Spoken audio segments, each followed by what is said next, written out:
Balik tayo, mayroon pa ako isang topic bago tayo mag-art review.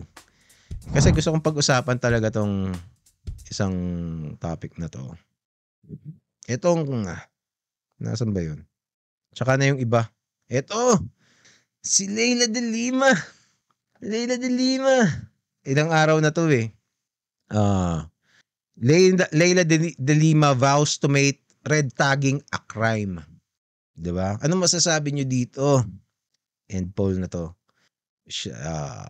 Maglagay tayo ng bagong poll ha. Magdalagay tayo ng bagong poll. Should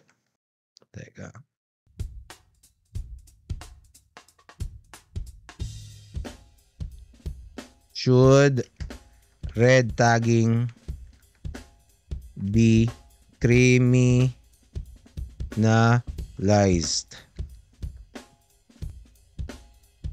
Yes, no. Anong masasabi nyo? Yan. Lol, sa kanila galing ba ang term na red tagging? 'Di ba? Etong si Leila de Lima kasi ay basahin natin yung Basahin natin ang itong article. Hindi ko pa nababasa to itong headline pa lang. Pero base sa headline, ayaw niya sa red tagging at gusto niyang gumawa ng batas na magki-criminalize sa red tagging. Okay. So, eto, basahin muna natin. Incoming ML party list, Representative Leila de Lima on Wednesday vowed to pass legislation to criminalize red tagging in the 20th Congress, following Reporters Without Borders report urging newly elected Filipino lawmakers to take action. Sought for comment, De Lima stressed that red tagging is a threat to truth, adding, in Congress, I will fight to criminalize it. Press freedom is non-negotiable. Ano ba yung context kung bakit niya gusto ng red tagging?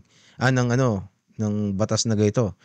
As a senator in 18th Congress, she has co-authored a bill seeking to define and criminalize red tagging and impose a prison term of 10 years and a lifetime ban on public service for violators. However, it languished in the Senate. According to RSF 2025 report, press freedom in the Philippines slightly improved, although situation was still categorized as difficult.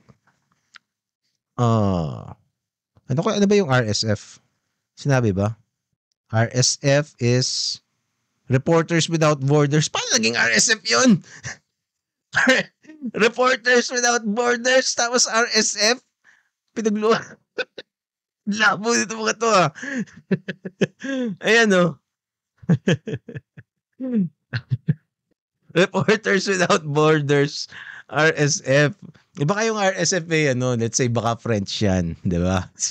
Labo naman. Dapat RWB, di ba? Labo naman to. Okay. RSF, however, difficult as RSF specifically flagged the red tagging or labeling of critics, activists, journalists, and human rights defenders as communist as a serious threat under the Marcos administration. Okay. Tingnan natin ng mga poll. 3 votes. Lamang ang yes. No. Okay. So, unang natin, punta tayo sa Grok. Tanungin natin, ano ba ang what is red tagging? What is the definition of red tagging? Lagyan natin ng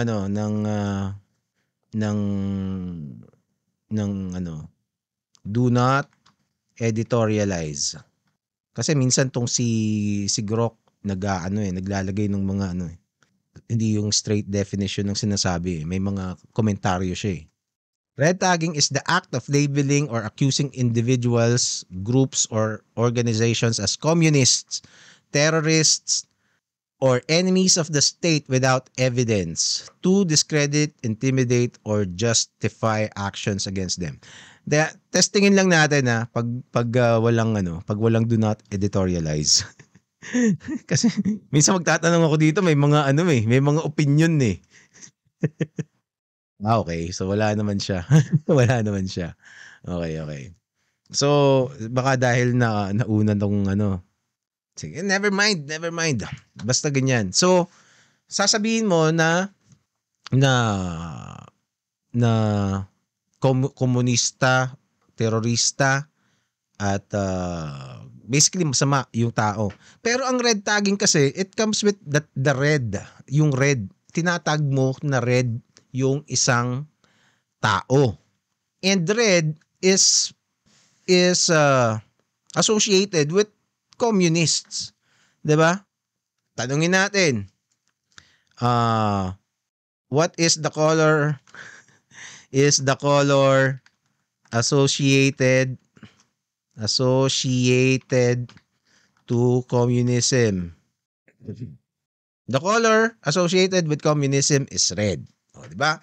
So, kaya red tagging. Tinatag mo na red yung isang tao. Ibig sabihin, ano yun? One way to say that they are communists. So, ano ba yung communism? Short definition lang. Kasi ang haba ng definition yan. What is communism? Short definition. Two paragraphs. Communism is a political and economic ideology that advocates for a classless society in which the means of production, distribution, and exchange are owned and controlled collectively by the community or the state. It aims to eliminate, ito mga importante dyan it aims to eliminate private property, social classes, wealth disparities with resources distributed based on need rather than individual profit and ownership. So, okay. Rooted in the works of Karl Marx and Friedrich Engels, communism envisions a society where the state eventually withers away after a transitional socialist phase, leading to a system free of exploitation and inequality. In practice, communist systems as seen in historical examples like Soviet Union or Maoist China often involved centralized state control, suppression of dissent, and planned economies through interpretations and implementations. Though interpretations and implementations vary widely.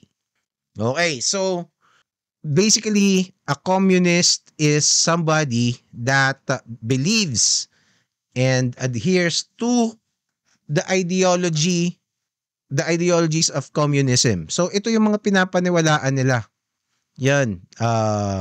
Para sa kanila kasi, ito, the means of production, distribution, and exchange are owned and controlled collectively by the community or the state.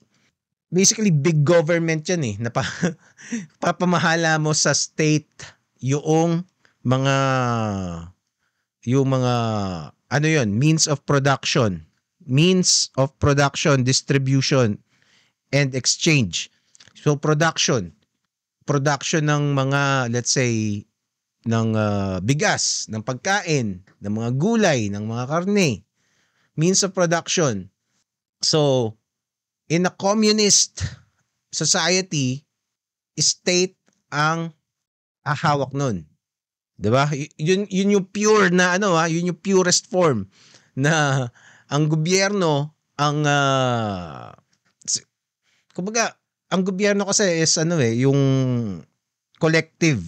Ibig sabihin yung buong lahat ng mamayan malabo kasi yun kasi kailangan mo ng leader Hindi mo pwedeng mamamayan lahat tayo. 'Di ba? Kailangan mo ng isang leader na magdidikta kung ano yung magiging desisyon nung gobyerno. Kasi para sa akin parang malabo talaga yun Kasi every one of us have different ideas. And para umusad ng isang bagay, you need someone who would tell or at least convince everyone that this is the best way to do it. 'Di ba? Na ito lang yung gagawin natin. So, it's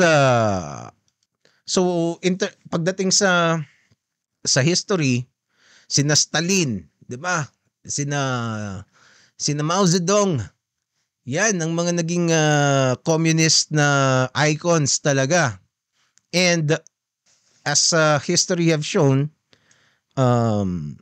naging total authoritarian sila. But the communists would argue that those were hindi talaga yung ideal communism. 'Di ba? That is not the communist utopia we're talking about. They did it wrong. But still, although may mga communist na parang heroes para sa kanila, sina Stalin, sina Lenin, sina Mao Zedong, hero para sa kanila yun eh. But of course, that's gonna be a debate. Personally, I don't find them as heroes kasi ang daming namatay sa kanila, 'di ba? Millions and millions, tens of millions, hundreds of millions pa nga pag pinagsama-sama mo sa kanila eh. Mao Zedong alone, yung high estimate ng mga namatay sa kanya is nasa 70 million. Isipin mo yun? 70 million. So, balik tayo sa red tagging. So, kung naniniwala ka dyan, here in the Philippines, kasi may itong communism, may mga opposite naman na ideology. So, naniniwala sa communism.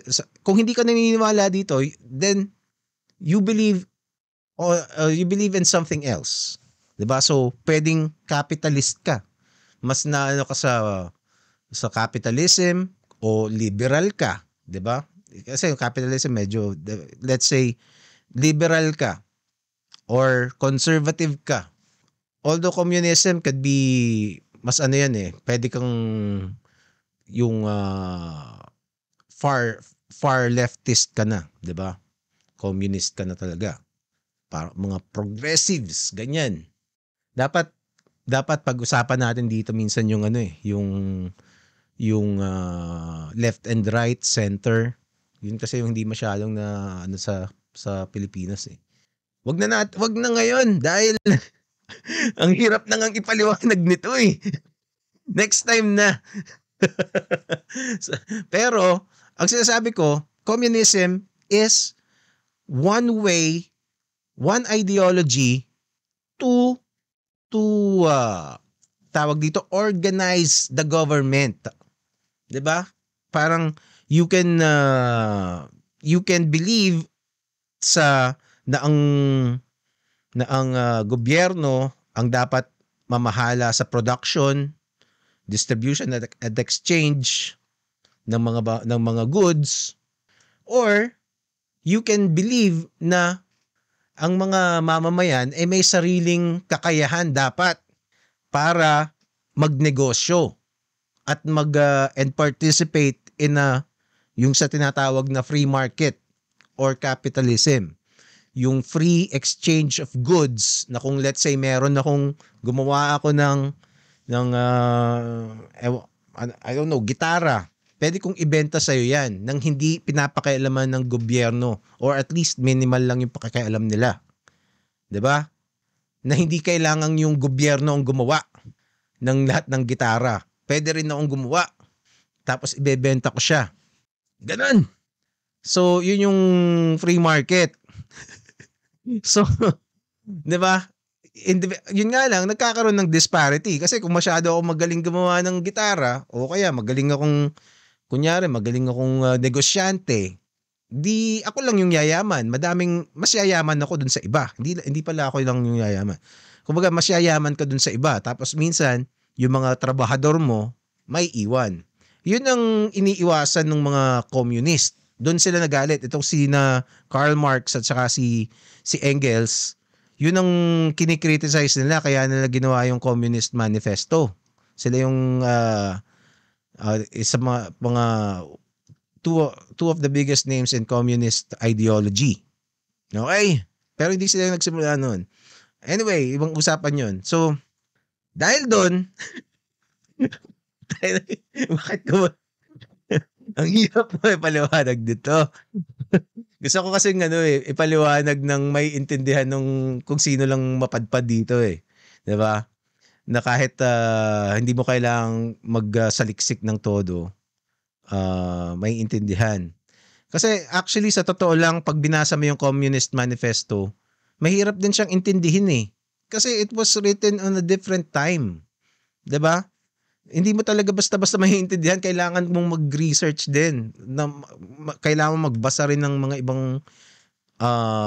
ibang tawag dito, ibang mga libro para explain sa'yo kung ano yun. Kasi let's say, ngayon, gumawa ka ng libro tungkol sa society ng Pilipinas. Keep in mind, yung Communist Manifesto, 1800s ata yan sinulat. Nalimutan ko kung kailan, o late 1700s. Basta it's hundreds of years ago. So let's say, nagsulat ka ngayon, you're talking about Filipino society and sinasabi mo, binanggit mo BGC, binanggit mo Cubao, o kaya isang subdivision dito, o kaya isang tao. So let's say si Diwata Pares. For some reason, nabanggit mo yun. 200 years from now, maaring wala ng BGC. Maaring wala, hindi na nila kilala kung sino ba si Diwata Pares. 'Di ba? So, yung konteksto noong binasa mo, parang hindi mo siya basta-basta may intindihan. 'Di ba? Kaya kailangan mong magsaliksik sino ba tong kasi pag nalaman mo yung pagkatao nung isang binanggit, then mas liliwanag yung mo yung pagkaunawa mo dun sa konteksto nung sinabi. 'Di ba? Yan ang sinasabi ni Professor Coco Riodique na hindi mo basta-basta pwedeng basahin tong mga text na to and expect to understand it. Mga katulad ng Biblia, ganyan. Anyway, nag-wonder na naman ako. 5 votes, oy, lamang na ang no. Lamang na ang no. So balik tayo sa red tagging ulit. Okay, so balik tayo sa red tagging. So since merong iba't ibang paraan ng pagtingin sa isang ideology, o kumbaga may madaming ideology na pwede kang i-apply sa tawag dito, sa gobyerno. Ang isang thing din pala dito sa communism is pag may mga communist kasi na katulad nitong CPP, NPA, 'di ba? Meron silang armed groups, 'di ba? Kasi may yung kasama doon yung Leninism, iba't ibang yan, may Leninism, may Maoism, Mao Zedong thought, ganyan, Marxism, and some iterations are more violent than the others. Sa pagkakaalam ko, yung CPP, NPA ay merong Lenin, Karl Marx at saka Mao Zedong. And naniniwala sila sa armed struggle. So naniniwala sila na kailangan ng sandatahang lakas ng People's Army para itapol at pabagsakin ang gobyerno. 'Di ba? Para makapag-take over. Kasi yung kay Karl Marx, sabi niya kasi parang magiging proseso 'yon na yung mga proletariat, yung mga manggagawa, in due time may prediction niya na may tatsulok 'di ba? Yung parang yung manggagawa sa pataas ng pataas nandun sa tuktok yung mga elite. Dadating daw ang araw na mababaliktad yung tatsulok. Kaya yung kanta ni Bamboo na habang may tatsulok at ikaw ang nasa tuktok. Ganon. Mababaliktad daw yun. Kasama daw yun sa process na yung mga manggagawa, proletariat, sila yung pupunta dun sa taas at mamamahala sa gobyerno. Kaso hindi nangyari. Hindi nangyari. So dumating tong si Lenin, Sabi niya, kailangan puwersahin yan. Hindi pwedeng hintayin. Kaya nagkaroon ng armed struggle. Yun ang, an overly simplified version. Basahin nyo kung gusto nyo. So dahil hindi nangyayari yung prediction ni Karl Marx, parang, hindi, kailangan kasi, trabahuhin natin yan. Hindi pwedeng hintayin. Ganun. Kaya nga ang sabi niya pa nga, kasi ang bababa nila, hindi nila maintindihan. Anyway, ibang usapan na yun. So, ngayon, kung ang tingin mo sa isang tao, let's say, balik tayo dito sa red tagging, kung ang tingin mo dun sa isang tao, honestly, is yung based sa mga sinasabi nila, ay nagmamatch sa communist ideology, ipagbabawal mo ba yun? Isn't that a violation of your free speech? Kung sa totoo naman, kung sa tingin mo may history yung tao na dating NPA, so bawal mong i-point out yon? Ganun ba ang gusto mong mangyari, Leila de Lima? Gusto pa naman kita. Di ba? Pero hindi ako sang-ayon sa iyong pinapanukala na bawal mang red tag. Kung, syempre, it would be frustrating kung hindi totoo. Di ba? Kung hindi totoo, tapos sasabihin mong komunista ka, just to parang negate you, hassle talaga yon. Paano kung totoo? Yun ang problema dito sa iyong gustong mangyari, Leila de Lima. Paano kung totoo naman na komunista naman talaga siya? Tapos pagbabawal bawal siyang tawaging komunista? Malabo yun, Leila de Lima. Hindi maaari. Hindi maaari. Diba? Kasi kung totoo, di mali yun. Ibig sabihin, papabayaan mo magsinungaling yung politiko. 'Di ba? It would make sense kung nagsisinungaling yung nagsasabi. Kaya nga hassle dito, hindi naman sinabi kung ano yung nakalagay sa proposal ni De Lima eh. 'Di ba? Ano ba yung I want to read the bill na gagawin nitong si Leila de Lima tungkol dito. Kasi parang kung ginawa mo to, di magiging cover yan ng mga tunay na mga komunista na gustong magpabagsak sa gobyerno. 'Di ba? Kasi may mga ganun eh. Hindi naman lahat ng komunista ay gusto magpabagsak ng gobyerno. Pero meron sa kanila na kasi yung ibang mga progressives naniniwala din sila kay Karl Marx eh. So, yung mga leftist, madami akong kilalang leftist kasi talaga. Hindi naman sila tawag dito, mga NPA type, although may mga kilala akong NPA type din. Pero alam mo na based dun sa mga ideology nila on how they see the government, they believe in Marxist na ideologies, 'di ba? Na yung tungkol sa mga manggagawa, 'di ba? Hindi ko sinasabing totally masama yung ako kasi centrist talaga ako. So, ang naniniwala ako sa free market. Yung sinabi ko, yung mga negosyante, kahit sino pwede kang makapag-negosyo. Pero naniniwala din ako dun sa mga checks and balance sa pagnenegosyo in practicing capitalism. Yun yung mga yung mga liberals yung mga nagpanukala nung mga 13th month pay, ganyan. Ito yung mga standard working hours, yung mga batas against child labor at kung ano-ano pa. 'Di ba? Maganda 'yon. Pabor tayo doon. 'Di ba? Pero kung sasabihin mo na lahat ng negosyo kailangan hawak ng gobyerno, 'di ba? Parang 'di ba? First of all, sino sa gobyerno ang gagawa niyan, 'di ba? Kasi ang nangyari like let's say doon sa ibang mga bansa na komunista, pinahuli nila yung mga farmers, yung mga landowners. pinatapon ni ano, hindi ko alam si Stalin ata 'yon.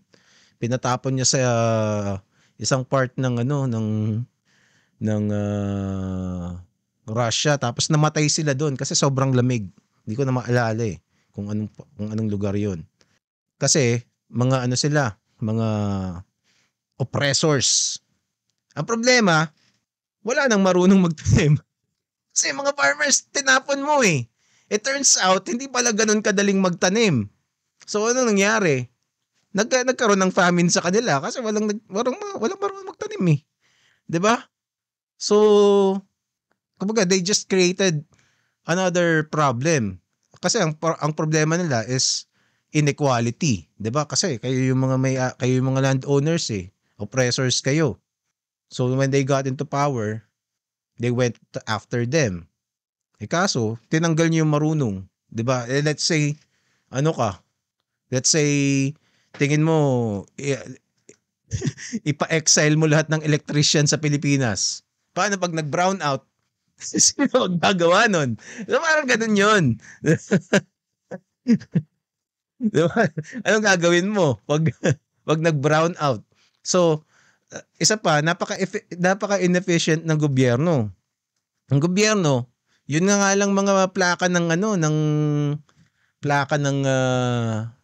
tawag dito, ng mga motor, 'di ba, ng mga sasakyan. Pahirapan ng hindi na nila ma-deliver ng tama. Tapos gusto mo lahat ng aspeto ng goods from healthcare to logistics ng pagkain, gobyerno nga hawak, 'di ba? So, 'yun ang mga problema na pwede mong kaharapin. At saka maliit pa lang 'yun, yung pagdating pa sa yung mga laws ng economics, 'di ba? Yung supply and demand. Kung let's say wala kang incentive para trabaho kasi hanggang diyan ka lang eh. Hindi ka naman naasenso ng kasing yaman ni Henry C. sa isang sa totally communist na na lugar, 'di ba? So yung ibang mga communist nga nakilala ko dapat daw hanggang 10 million lang daw ang pwede mong makuhang pera sa ang isang private citizen pag daw hanggang 10 million lang dapat ang net worth mo pesos, 'di ba? So kung gagawin mo 'yun, kung gano'n yung Pilipinas, hindi tayo magkakaroon ng mga malalaking kumpanya, mga SM, 'di ba? Mga Robinson, yung mga Aboitiz. Yung mga economic na benefits na nakuha ng society sa kanila, wala. Yung mga trabaho na nagawa nila, those will not exist. 'Di ba? So, maganda nga sanang pakinggan. So, ang mangyayari, walang disparity na malaking gap sa mayaman at mahirap. Okay? Magiging equal tayo lahat, pero we're gonna be all equally poor. Yun ang mangyayari. Lahat tayo mahihirap. Walang yayaman. Ganon ang nangyayari sa mga communist utopia. Ito, maunlad ang mundo ngayon dahil sa kapitalismo, lahat ng technologies, gamit, etc. to make our lives comfortable ay ginawa ng mga visionaries, businessmen, entrepreneurs. Hindi na kayang gawin ng gobyerno. Tama. 'Di ba? Kasi kung papabayaan mo yung unang-una, do you expect to let's say yung mga katulad ni Elon Musk, wala na. There's no way that we're gonna have somebody like Elon Musk in history kung ang mundo ay completely communist. Kasi bakit ka maggagawa ng isang kumpanya kung ililimit ka lang to 10 million? 'Di ba? Paano ka makakapag-expand nun? paano ka hindi ka na makakapag-hire, 'di ba? And it also parang it goes against the logic na, let's say you have a player, let's say basketball, you have a player like LeBron James, 'di ba? Ang galing niya 'di ba? O kaya si Kobe Bryant, nakaka 60, 80 points sa isang, kaya niyang gawin 'yon. Tapos coach ka, sabi mo, hanggang ano ka lang hanggang 25 points ka lang hanggang 20 ka lang, di pa pwede kasi give chance to others. 'Di ba? That's gonna be stupid if you want to, kung mag-succeed yung koponan mo. So, lahat and also, it comes with yun nga, kasi a high tide lifts all boats. Yun ang sinasabi. Pag mataas yung tubig sa laot, tataas din ang lahat ng bangka na nandun. So, but of course, yun nga, yung magkakaroon ng disparity, kasi hindi lahat mahagip nung mga katulad ni na Henry C. 'Di ba? May mga ganun talaga mangyayari. To that, maaring makahanap tayo ng solution balang araw. I think, kumbaga, yung less corruption sa gobyerno, yun ang mga kailangan natin gawin para at least ma-minimize yung ganun. Pero I don't think communism would be the answer. That would be preferable to everyone. Kasi ang nangyayari dyan, dun sa communism, meron din namang mga authoritarian dun. Dun ka nga magiging authoritarian talaga 'di ba? Tingin mo ba merong papalag kay Mao Zedong? Yung mga pumalag sa kanya, pinagpapatay niya. 'Di ba? Yung mga kumontra kina Stalin, 'di ba? So, yun ang aking masasabi dito. Kaya, Laila de Lima, huwag mong gawin yan. Nasaan na si Laila de Lima? Nawala. Hindi ako sang-ayon, Laila de Lima, sa iyong panukala. Hindi mo pwedeng, this will be totally against free speech. Kasi wala namang masama if you call out, tawagin mong communist yung ideology na yan. Yung mga ganyan kasi, tingin ko, nagiging popular yung mga ganyang klase na mga panukala kasi as a people sa Pilipinas, yung literacy natin about political ideologies is very low. Very low. 'Di ba? Hindi ko alam, pero I'm guessing na pag sinabi mong red tagging, I doubt kung ilang Pilipino ang makakaintindi talaga kung ano yung red tagging. For sure, pag sinabi mong red tagging, madami ang iniisip ay associate ka sa DDS. DDS ka, nagre-red tag ka, ganun. O kaya BBM. Ganun. Magiging parang marker ng mga political parties ng Pilipinas. It will lose its true meaning. 'Di ba? Laila de Lima is supposed to be a very smart woman. She should know better. 'Di ba? Di ko alam bakit niya yan. Kung bakit. Siguro dahil pikon lang siya siguro sinabihan siya. Hindi ko alam kung sinabihan ba siyang komunista. Hindi ko masyadong sure kung biktima siya ng red tagging. Pero the reality is, madami talagang mga red. Madami talagang komunista sa Pilipinas. And they can really do harm sa stability ng gobyerno if you let them. Kung di mo babantayan. And parang passing a law like this, that's gonna provide cover for those people. Okay. Ano sabi? Ako na, dito na pala si Selectable. Yes, base sa research yun yung mga bansang capitalism is yun pa ang mataas ang chance umunlad. May bago na. Ito may alien na namang na emojis. Selectable. Si Ashburn. Lahat tayo may self-interest. Totoo yan. Totoo. Meron pumalag kay Mao. Ano yun? Naglaban sila. Si ano yun eh, si Xiao Paitek, parang ganun ang pangalan nun eh. Nalimutan ko eh. Basta yun. May mga schools after that guy eh. Tapos tumakas siya sa Taiwan. Pero yun yung nagkaroon na sila ng civil war. Tapos nung umalis siya, nung tumakas siya kasi nanalo na si si right after the ano yun eh, the World War II. Sa pagkaalam ko nagkaroon sila, pinaglabanan nila yung leadership sa China. Tapos natalo siya, pumunta siyang Taiwan. So nung umalis siya, doon naging supreme leader si Mao. Ganun ang aking pagkakaalam. Yan. Si Jen Chiang Kai-shek, yung parang ganun.